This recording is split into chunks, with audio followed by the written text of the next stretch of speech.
جو ترکی کے اندر استنبول میں جو دہشت گردی کا حملہ ہوا اور جس میں کئی لوگ شہید ہو گئے اور کئی زخمی ہوئے، تو میں صدر اردوغان اور ترکی کے لوگوں کے لیے پاکستانی قوم کی طرف سے ہم افسوس بھی کرتے ہیں، اظہار یکجہتی بھی کرتے ہیں، اور ہم دعا کرتے ہیں کہ اللہ وہ ان کے گھر والوں کے لیے، ان کی فیملیز کے لیے جو کہ زخمی ہیں اور جو اس دنیا سے چلے گئے، ہم سب ان کے لیے دعا کرتے ہیں۔ دوسری چیز، ابھی ورلڈ کپ کا فائنل ختم ہوا اور مجھے اس چیز کا علم ہے کہ میری قوم ایک صدمے سے گزر رہی ہے، کیونکہ ہم سب امید لگا کے بیٹھے تھے کہ انشاءاللہ اس بار ہم ورلڈ کپ جیتیں گے۔ تو میں دو تین چیزیں اپنی پوری بات کرنے سے پہلے میں اپنی قوم سے کہنا چاہتا ہوں کہ دیکھیں، سب سے پہلی کہ ہار جیت ہوتی ہے۔ ٹیم، جو میں اپنی ٹیم کو کہتا تھا کہ آخری گیند تک لڑو، پوری کوشش کرو، لیکن جب ایک رزلٹ آ جاتا ہے اور انسان نے پوری کوشش کی ہوتی ہے تو پھر یہ انسان کہتا ہے کہ جی اللہ کی مرضی ہے۔ اور یہ ہمیشہ میرا اسی میں سوچ تھی کہ ہم بڑی ٹیم نے جان ماری، اور خاص طور پہ جس طرح وہ آخری گیند تک کوشش کرتے رہے، لیکن جو انسان کے ہاتھ میں نہیں ہے، وہ شاہین افریدی کو وہ انجری ہو گئی، تو اس کا تو کوئی کچھ نہیں کر سکتا تھا، اور بدقسمتی سے اس ٹائم پہ ہوئی جبکہ اس کا وہ بہت امپورٹنٹ مرحلہ تھا اور وہ فرق پڑ سکتا تھا۔ میں نہیں کہتا جیت سکتے ہیں، لیکن وہ اس ٹائم پہ تھی کہ گیم چینج ہو سکتی تھی۔ تو وہ خیر، ہم ساری قوم مبارک دے پاکستان ٹیم کو جس طرح وہ فائنل میں پہنچی ہیں۔ میں خاص طور پہ آج کہنا چاہتا ہوں کہ جو ہماری فاسٹ بولنگ اٹیک ہے، آج میں یہ کہہ سکتا ہوں کہ جو میں نے دیکھا، بڑی دیر کے بعد کرکٹ دیکھی، دنیا میں بہترین فاسٹ بولنگ اٹیک ہے۔ ہم دعا کرتے ہیں کہ شاہین افریدی جلدی سے پوری طرح فٹ ہو، لیکن بہترین اٹیک ہے۔ ہمارے پاس بابر اعظم ایک ورلڈ کلاس بیٹسمین ہے، اور میرے خیال میں یہ دنیا کا سارے بیٹسمین کو پیچھے چھوڑ جائے گا ماشاءاللہ، جس طرح یہ آگے بڑھ رہا ہے۔ اور بھی بڑی اچھی ہماری ٹیم میں پرومسنگ ہیں، تو انشاءاللہ ہمیں اس میں سے مایوس تو ہم ہیں، لیکن ہمیں دیکھنا چاہیے کہ ہم ماشاءاللہ وہ ٹیم ہے پاکستان جو کہ دنیا کی اب ٹاپ ٹیم میں گنی جاتی ہے۔ اب میں آ جاتا ہوں جو ہماری اب مارچ ہو رہی ہے۔ کئی لوگ کہہ رہے ہیں کہ جی بڑی آہستہ آہستہ مارچ جا رہی ہے۔ آہستہ تو مارچ نے جانا ہی تھا۔ جب ایک حملہ ہوا وزیر آباد میں اور سب کے سامنے ایک مجھے مارنے کا جو پوری سازش تھی، تو اس کی وجہ سے جو ہوا وہ تو مارچ نے آہستہ ہونا ہی تھا۔ اور میں یہ مارچ کا پہلے آپ ساری قوم کو بتا بھی دوں کہ یہ کیوں ہے، کہ اس کے اوپر بڑا پروپیگنڈا ہو رہا ہے کہ جس طرح پتہ نہیں کیا ہم ملک پہ ظلم کر رہے ہیں۔ اپنی قوم کو یاد کرانا چاہتا ہوں کہ میرے 3.5 سال میں 3 لانگ مارچز ہوئی، بلکہ ایک چوتھی ہوئی تھی جو کہ راستے میں رک گئی تھی۔ 4 ہوئی تھی لانگ مارچز۔ تو کیا وہ غیر جمہوری چیز تھی؟ پوری انہوں نے کوشش کی گورنمنٹ گرانے کی، مقصد چاروں کا ایک ہی تھا، NRO لینا، یعنی میں عمران خان کو اتنا بلیک میل کریں کہ وہ ان کے کرپشن کیسز ختم کر دیں۔ تو یہ جو لانگ مارچ ہے یہ اس سے بالکل مختلف ہے۔ عمران خان کوئی اپنے کرپشن کیسز نہیں ختم کروانے کے لیے کر رہا۔ یہ ملک کے لیے بہت ضروری ہے کہ اس وقت ہم اپنا جمہوری حق، پرامن احتجاج ہمارا جمہوری حق ہے، ہم اس کو استعمال کرتے ہوئے ہم اس ملک کے اندر صاف اور شفاف الیکشنز کروائیں۔ میں ساری اپنی قوم کو کہنا چاہتا ہوں کہ 7 مہینے سے میں کہہ رہا ہوں کہ جو ایک یہ رجیم چینج سازش ہوئی، جو ہینڈلرز نے اور یہ سازشوں نے مل کے حکومت گرائی ہماری، میں یہ تب سے کہتا جا رہا ہوں کہ ان سے نہ سنبھالی جانی تھی، کیونکہ ان کا ماضی 30 سال سے تو یہ 2 خاندان ملک کے اوپر بیٹھے ہوئے ہیں۔ تو اگر انہوں نے کچھ کرنا تھا تو 30 سال پہلے کر لیتے۔ ان کے دور میں تو بنگلہ دیش بھی آگے نکل گیا، ہندوستان بھی ہمارے سے آگے نکل گیا، اس سے پہلے ہم ان سب سے آگے تھے 90 کی دہائی تک۔ تو انہوں نے اگر کچھ کرنا ہوتا تو کر چکے ہوتے ہیں. تو ان کو جب جنہوں نے بھی لے کے آیا اور ہینڈلرز نے بٹھایا ہمارے اوپر, میں تو 7 مہینے سے کہہ رہا ہوں کہ یہ ملک کو تباہی کی طرف لے کے جا رہے ہیں. میں نے معیشت کے اوپر بتایا کہ ان سے نہیں سنبھالی جائے گی, کیونکہ جو معیشت چھوڑ کے گئے تھے وہ تو پاکستان کو دیوالیہ نکال کے گئے تھے 2018 میں, تو اب انہوں نے کیسے ٹھیک کرنی تھی؟ جو ایک ملک کے معیشت کو تباہ کرے ہیں وہ ٹھیک تو نہیں کر سکتے. جو ملک کے ادارے تباہ کریں, دنیا کی تاریخ میں وہ جو ادارے تباہ کرتے ہیں وہ ٹھیک نہیں کر سکتے. تو میں تو تب سے کہتا جا رہا تھا کہ ہم نے اتنی مشکلوں سے 17 سال کے بعد پاکستان کی جو معاشی ترقی تھی وہ 17 سال کے بعد بہترین چل رہی تھی. جو ہماری دولت میں ملک کے اضافہ ہو رہا تھا, یہ تو لکھا ہوا ہے, یہ کسی ایکسپرٹ سے بھی پوچھ لیں کہ یہ 17 سال کے بعد پاکستان کی معیشت اوپر جا رہی تھی. سب سے بڑی بات, اور آج فیصلہ آباد میں لوگ دیکھ رہے ہیں, جو انڈسٹری ہے, جو لارج اسکیل مینوفیکچرنگ ہے, جس سے اصل میں ملک کی دولت میں بھی اضافہ ہوتا ہے اور روزگار بھی ملتا ہے, وہ تو شاید 50 سال میں سب سے تیزی سے 26% پہ بڑھ رہی تھی ہماری لارج اسکیل مینوفیکچرنگ, جو آج گر کے 0 پہ پہنچ گئی ہے. تو جب وہ ملک ترقی کر رہا تھا اور انہوں نے سازش کر کے گورنمنٹ گرائی, تو ہمیں تو پتا تھا کیا ہونا ہے. جو ہینڈلرز بیٹھے ہوئے تھے ہم ان کو بھی کہتے رہے یہ سمجھ جاؤ کہ جو آپ نے ایکسپیریمنٹ کیا یہ فیل ہو گیا. آج قوم ساری سمجھتی ہے فیل ہو گیا, وہ ایکسپیریمنٹ فیل ہو گیا. بدقسمتی یہ ہے کہ کوئی کوشش نہیں کی گئی کہ ہاں غلطی ہوگی ہم ٹھیک کر لیں اس کو. اور ٹھیک صرف ایک راستہ تھا جو میں 7 مہینے سے کہہ رہا ہوں, اور وہ ہے صاف اور شفاف الیکشن. تو اس کے لیے یہ مارچ ہے. کوششیں کر رہے ہیں کہ اس ملک کے اندر اس دلدل سے ملک کو نکالنے کے لیے, جدھر ہر جو معیشت کا ہر شعبہ وہ نیچے چلا گیا, ٹیکس کلیکشن وہ نیچے چلی گئی ہے, ایکسپورٹس وہ نیچے چلی گئی ہیں, بیرون ملک پاکستان جو ریمیٹنسز بھیجتے تھے, اور کھاریاں وہ شہر ہے جدھر سب سے زیادہ لوگ باہر جا کے کام کرتے ہیں, وہ جو پیسہ بھیجتے تھے, جو ریمیٹنس جس پہ پاکستان چل رہا تھا اور ہماری دور میں ریکارڈ ریمیٹنسز تھی, وہ نیچے جانی شروع ہو گئی ہیں. نیچے جانی شروع ہو جائیں تو سب سے بڑا سوال یہ ہے کہ اب ہم پیسہ کدھر سے لے کے آئیں گے قرضوں کی قسطیں واپس کرنے پہ. دیکھیں, جب ایک ملک کی دولت میں اضافہ ہوگا تو وہ اپنے قرضوں کی قسطیں واپس کریں گے, کیونکہ قرضے تو وہیں کے وہیں ہیں, سود ان کے اوپر لگ رہا ہے, وہ بڑھتے جا رہے ہیں. اور اس حکومت نے آ کے 3 مہینے میں وہ قرضہ لیا ہے جو ہم نے 9 مہینے میں لیا تھا. اس 3 مہینے میں اس سے زیادہ قرضہ لیا ہے جو 9 مہینے میں ہم نے لیا تھا. تو قرضے بڑھتے جا رہے ہیں, ان کے اوپر سود بھی دینا ہے, اور جو آمدنی جس سے قرضے واپس کرنے ہیں وہ کم ہوتی جا رہی ہے. تو ملک کا تو دیوالیہ نکلنا ہے. تو اس کو کیسے ٹھیک کریں گے؟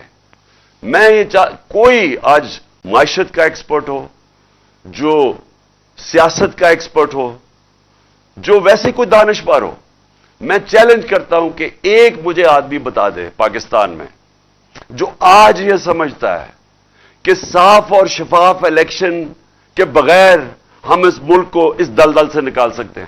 مجھے ایک آدمی بتا دے. اور مسئلہ پھنسا کدھر ہوا ہے؟ مسئلہ پھنسا ہوا ہے لندن میں.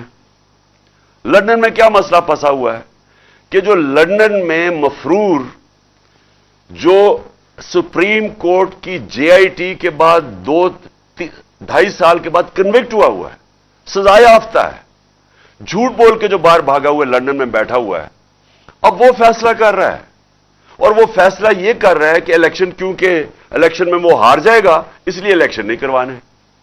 وہ اپنی ذات کے لیے, اپنی کرپشن بچانے کے لیے میرے سے ڈر کے, اسے پتہ ہے کیونکہ الیکشن میں ہارنا ہے, لہذا وہ سارا ملک, آج ہمارا سارا ملک کے تباہ کر رہا ہے, تباہی کی طرف دھکیل رہا ہے اپنے آپ کو بچانے کے لیے. اس کا سارا پیسہ باہر پڑا ہے. یعنی جو پیسہ پاکستان میں وہ کچھ نہیں, جو اس کا پیسہ باہر پڑا ہوا ہے. انہوں نے 30 سال پیسہ چوری کر کے ملک سے باہر لے کے گئے. یہ جو ہدایبہ پیپر مل کے اندر جو ان کے منشی اور یہ جو موجودہ فورن منسٹر ہے, اس نے 164 کا بیان دیا ہوا ہے عدالت میں جا کے کہ میں نواز شریف کا چوری کا پیسہ ملک سے باہر بھجواتا تھا. وہ قاضی فیملی جدھر لندن میں بیٹھی تھی الفرڈ میں, ان کے بینک اکاؤنٹس دکھائے ہوئے ہیں اس نے کہ کن بینکوں میں پیسہ بھیجتا تھا, چوری کا پیسہ. یہ آج سے 20 سال پہلے کی بات ہے, 22 سال پہلے کی. 25 اپریل 2000 کے اندر اس نے یہ 164 کا بیان لکھوایا ہوا ہے. سارا بیان پڑھ لیں, آپ کو پتا ہوگا تو کیسے یہ جو پاور میں تھا اس نے ملک کو کیسے لوٹ کے پیسہ باہر لے کے گیا. یہ جو لندن میں فلیٹ میں بیٹھے ہوئے ہیں, یہ پیناما پیپرز کے اندر انکشاف ہوا تھا کہ یہ مریم نواز کے نام پہ نواز شریف نے فلیٹ لیے ہوئے ہیں 4 مہنگے مہنگے لندن کے علاقے میں. ادھر بیٹھ کے چوری کے پیسے کے فلیٹس پہ ایک مفرور اور اس کے ساتھ وہ لوگ جو سارے کوئی نہ کوئی ملک سے باہر بھاگے ہوئے ہیں. اسحاق ڈار کے بیٹے باہر بھاگے ہوئے ہیں, نواز شریف کے بیٹے باہر بھاگے ہوئے ہیں, شہباز شریف کا بیٹا وہ سلمان شہباز باہر بھاگا ہوا ہے, اس کا دماد باہر بھاگا ہوا ہے, اور شہباز شریف خود پھنسا ہوا ہے. کیونکہ اس نے غلطی کیا کی, میں پھر سے لوگوں کو بتا دوں, اس نے برطانوی اخبار نے لکھا, ڈیلی میل نے, کہ اس نے کرپشن کیا ہے. اس نے ہمیں دکھانے کے لیے پاکستانیوں کو کہ میں نے نہیں کی, اس نے ان کے اوپر ہرجانہ کر دیا. اس نے بجائے ڈرنے کے, وہ ڈیلی میل نے باقاعدہ بتا دیا کہ تم نے یہ چیزیں تمہارے خاندان نے چوری کیا ہوا ہے. اس نے سمجھا کہ اچھا یہ جب آگے بڑھے, اس نے تو صرف شو کے لیے کیا تھا. وہ اب لندن میں کیس لگ گیا ہے, 2 دفعہ یہ گیا نہیں, اب تیسری دفعہ جج نے اس کو بلا لیا ہے. 1 کروڑ 1.5 کروڑ روپے کا فائن ہو گیا اس کے اوپر. تو یہ بیٹھ کے جو کہ اب لندن کے اندر اس نے ڈیلی میل میں باقاعدہ بتایا کہ انہوں نے کس طرح کی کرپشن کی ہے. یہ لوگ اس ملک کے مستقبل کا فیصلہ کر رہے ہیں.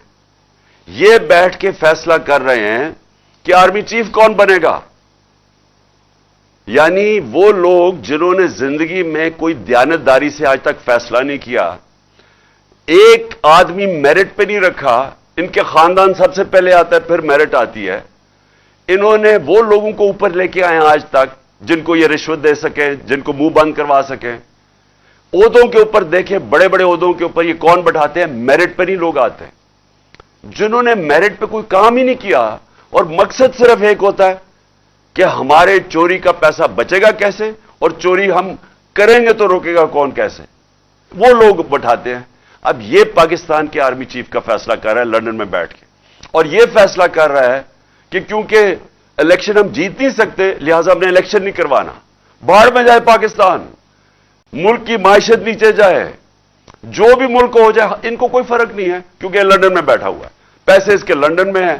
جب مشکل پڑتی ہے لندن بھاگ جاتا ہے, ساری فیملی لندن بھاگ جاتی ہے. ان کے لیے سب سے بڑا عذاب ہوتا ہے کہ ہمیں ECL پہ ڈال دیا. میں ان کو کہتا ہوں کہ مجھے ECL پہ ڈالو. مجھے کیوں نہیں ECL پہ ڈال, کیونکہ میں نے باہر جانا ہی نہیں ہے, میرے باہر پراپرٹیز نہیں ہے, میری کوئی باہر بینک اکاؤنٹس نہیں ہے, مجھے کیا فرق پڑتا ہے ECL میں ڈال.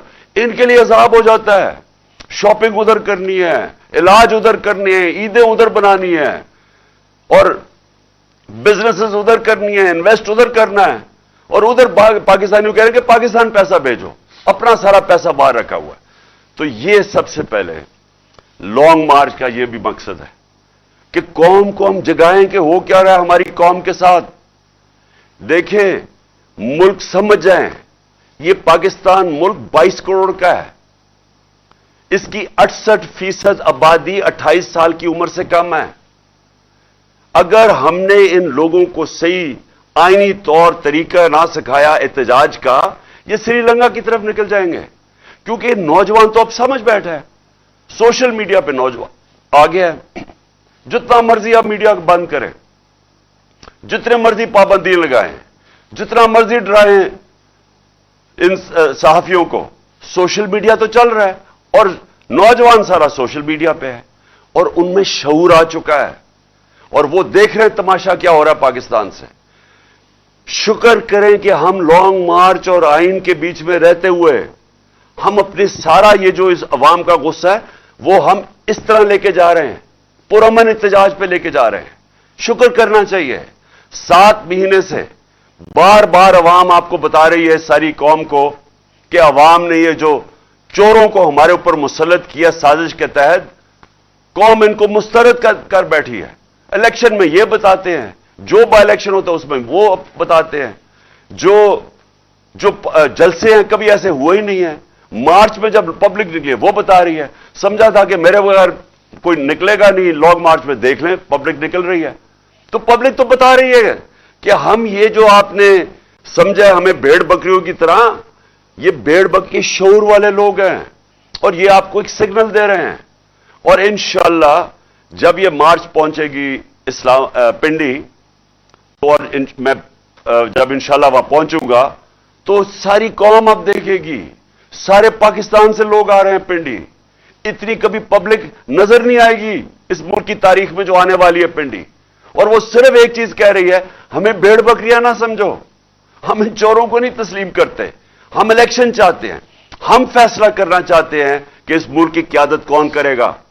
کوئی بند کمروں میں یا کوئی بیرونی سازش کے تحت ہم کوئی نہیں حکومت کو قبول کرتے. قوم کہہ بیٹھی اور یہ کہے گی جا کے انشاءاللہ جب پنڈی پہنچیں گے. اور میں دو اور باتیں کرنا چاہتا ہوں. جب سے یہ آئے ہیں، پہلے تو مجھے بتائیں، انہوں نے کہا عمران خان نے بالکل پاکستان کو انٹرنیشنلی آئسولیٹ کر دیا. انہوں نے بار بار کہا کہ عمران خان نے آئسولیٹ کر دیا. یہ 7 مہینے سے بیٹھے ہوئے ہیں. مجھے ایک چیز بتائیں کہ انہوں نے انٹرنیشنلی فورن پالیسی پہ کوئی ملک کا فائدہ کروایا ہو. مجھے ایک چیز بتا دیں.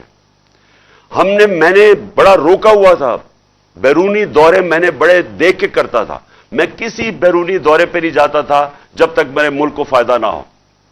میرے بچے انگلینڈ میں تھے، 3.5 سال میں 2 دفعہ مجھے دعوت ملی انگلینڈ جانے کے لیے.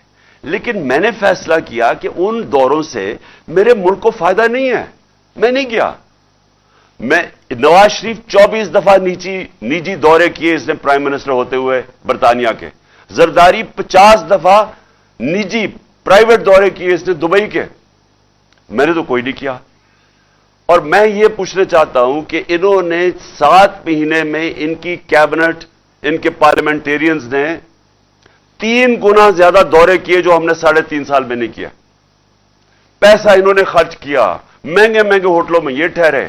یہ ابھی چائنا گیا تو 777 بوئنگ وہ لے کے چلا گیا جس طرح پاکستان میں تیل کی نہریں بہ رہی ہیں. کیا انہوں نے اچیو کیا؟ کوئی مجھے بتائیں کہ پاکستان کو کوئی فائدہ ہوا اس سے؟ بتائیں کہ کوئی ہمارے ریلیشن شپ بہتر ہوئی؟ بلکہ میں آج آپ کو کہہ رہا ہوں پاکستان کا وقار دنیا میں نیچے گیا. ہمارے دور میں ہم نے اسلاموفوبیا، جو دنیا کے اندر اسلام کے خلاف جو ایک پوری مہم ہے، ہم نے اٹھائی تھی، پاکستان نے اٹھائی تھی. یونائٹڈ نیشنز میں، OIC کے اندر دنیا اکنالج کرتی تھی، مسلمان دنیا کے، پاکستان ایک کھڑا ہوا اس کے لیے. ہم نے میرا سارا جو ہماری باقی ملک سے تعلقات تھے، وہ یہ نہیں کہ میں کسی سے کوئی لڑائی کرنا چاہتا تھا، میں خوددار پالیسی چاہتا تھا، آزاد فورن پالیسی چاہتا تھا. میں وہ فورن پالیسی کے اوپر کام کر رہا تھا جس سے جو پاکستانیوں کے مفادات کے لیے ہو. میں کوئی کسی کے سامنے کوئی جھک کے اور پیر پکڑ کے میں وہ فورن پالیسی نہیں چاہتا. میں خوددار فورن پالیسی چاہتا. ہم امریکہ سے چاہتے ہیں وہ فورن پالیسی جس طرح ہندوستان کی ہے. ہندوستان کے امریکہ سے تعلقات ہیں لیکن بڑی خودداری ہے ان کے اندر. وہ اپنے لوگوں کے مفادات کے لیے کھڑے ہوتے ہیں. ہمیں وہ جس طرح ماضی میں وار آن ٹیرر میں میں کسی کی غلامی کبھی نہیں قبول کر سکتا. پاکستان اس لیے نہیں بنا تھا. تو خوددار فورن پالیسی کو اگر یہ کہہ رہے ہیں کہ جی ہمیں دنیا میں آئسولیٹ کیا، تو تم نے جوتے پالش کر کے کیا کیا اب تک؟ بتائیں. آپ نے لوگوں کے جوتے پالش کیے ہیں، سب کے سامنے گر جاتے ہیں، ایسے کھڑے ہوتے ہیں ہاتھ باندھ کے کہ جی میں مانگنے نہیں آیا، میں مجبور ہوں. کتنے پیسے آ گئے ہیں، کتنا فائدہ ہو گیا پاکستان کو. اور پھر فورن پالیسی کے علاوہ مجھے یہ بتائیں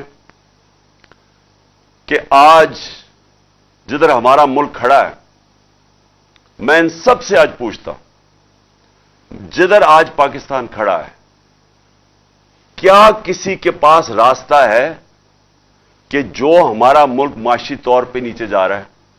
کسی کے پاس کوئی راستہ ہے؟ ان ساروں کیبنٹ سے پوچھ لیں، ان کے لوگوں سے، کہ کسی کے پاس کوئی راستہ ہے کہ یہ جو تیزی سے نیچے جا رہا ہے ہمارا ملک، اس کو بچا سکتا ہے؟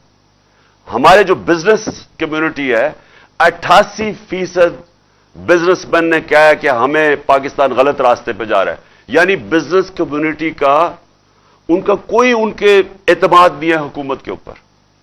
یہی فیصل آباد تھا جب ہم آئے تھے 2018 میں. فیصل آباد کے آج اگر لوگ دیکھ رہے ہوں تو فیصل آباد کے اندر جو ٹیکسٹائل انڈسٹری تھی وہ اپنی مشینیں بیچ رہے تھے، ٹیکسٹائل انڈسٹری کو ریل اسٹیٹ میں کنورٹ کر رہے تھے. ہمارے یہ آج سے 7-8 مہینے پہلے فیصل آباد کے لوگوں سے پوچھے، مجھے جو ٹیکسٹائل کے کارخانے کے جو مالک تھے مجھے کہتے ہیں ہمیں مزدور نہیں مل رہا ہے ٹیکسٹائل انڈسٹری کے لیے. جو ٹیکسٹائل کی سیلز ہوئی پاکستان کی تاریخ کے ریکارڈ ٹوٹ گئے تھے. اور پھر سے جو لارج اسکیل مینوفیکچرنگ 26% پہ بڑھ رہی تھی. اور آج وہ ذرا فیصل آباد سے پوچھیں کہ لوگوں کے کیا حالات ہیں، آج مزدوروں سے پوچھیں کہ روزگار کتنا مل رہا ہے، آج لوگوں سے پوچھ تو کون سی قیامت آ گئی 7 مہینے میں کہ سارا کچھ نیچے چلا گیا. مہنگائی پاکستان کی 50 سال میں سب سے زیادہ مہنگائی ہوئی ہے.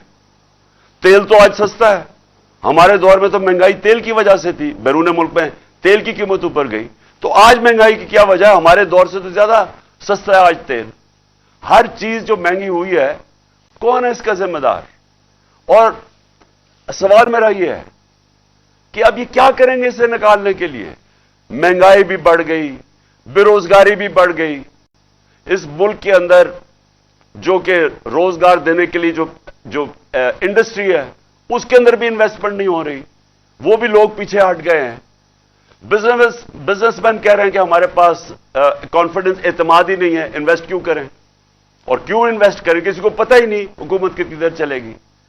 اور وہ پوچھیں کہ جو باہر سے اوورسیز پاکستانی جو ہمیں پیسہ بھیجتے تھے وہ کم ہونی شروع ہو گئی ہیں. تو ایک طرف قرضے بڑھتے جا رہے ہیں، دوسری طرف آمدنی کم ہو رہی ہے. تو ساروں سے میں پوچھتا ہوں اس کا کیا حل ہے؟ اس کا ایک حل ہے، صاف اور شفاف الیکشن. اور میں آج اس لیے یہ مارچ والوں کو کہہ رہا ہوں کہ یہ جو جہاد کر رہے ہیں وہ اس لیے کر رہے ہیں کہ اس ملک میں الیکشن ہوں گے تو سیاسی طور پہ استحکام آئے گا. سیاسی استحکام آئے گا تو معاشی استحکام آئے گا، اور تب یہ ملک کی جو معیشت ہے وہ اٹھ سکتی ہے.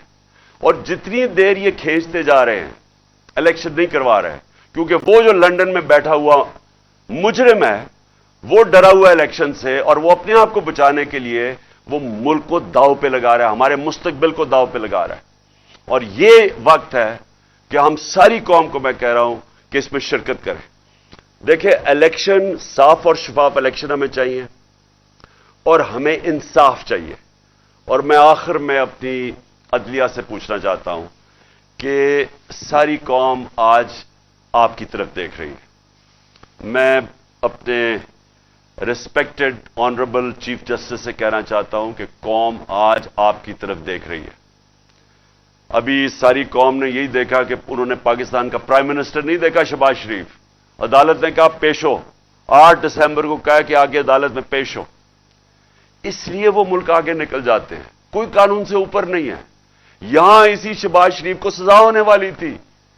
وہ جو FIA کا کیس تھا مقصود چپڑاسی والا 16 ارب کا، اس کو سزا ہونے والی تھی، وہاں سے بھی بچ گیا. سارے گواہ بھی مارے گئے، 4 گواہ مارے گئے، 1 انویسٹیگیٹر مارا گیا، کسی نے نہیں پوچھا. اس کے بعد جو بھی پاکستان کے اندر اب ہم دیکھ رہے ہیں، لوگ سوال پوچھ رہے ہیں کہ ارشد شریف کا، کہ دیکھیں ارشد شریف لوگوں کے دلوں میں بیٹھ گیا جا کے، کیونکہ ساری قوم کو پتہ ہے کہ اس کو پوری طرح اس کے خلاف ہر قسم کی کارروائی کی گئی. ساری قوم نے دیکھا کہ وہ اپنے موقف پہ کھڑا رہا. وہ بار بار سچ، جو انویسٹیگیٹو جرنلسٹ ہے جس کا کام ہے رائے حق پہ کھڑا ہونا، وہ اپنے موقف پہ کھڑا رہا اور بار بار دھمکیاں ملتی گئیں. ساری صحافی برادری کو پتہ ہے کہ اس کی جان خطرے میں تھی، اس کے باوجود وہ کھڑا رہا. آخر میں ملک سے باہر گیا، اور جو اس کو قتل کیا گیا ملک سے باہر، ساری قوم کو تو اعتماد ہی اب کسی کے اوپر نہیں رہ گیا. اس گورنمنٹ کے اوپر اعتماد رہے گا جس کو وہ بے نقاب کر رہا تھا, یا اسٹیبلشمنٹ کے اوپر جو وہ بات تنقید کر رہا تھا, وہ تو نہیں انصاف دے سکتے. تو اس لیے چیف جسٹس صاحب آپ کو ارشد شریف کو انصاف دینا پڑے گا, آپ کو اعظم سواتی کو انصاف دینا پڑے گا.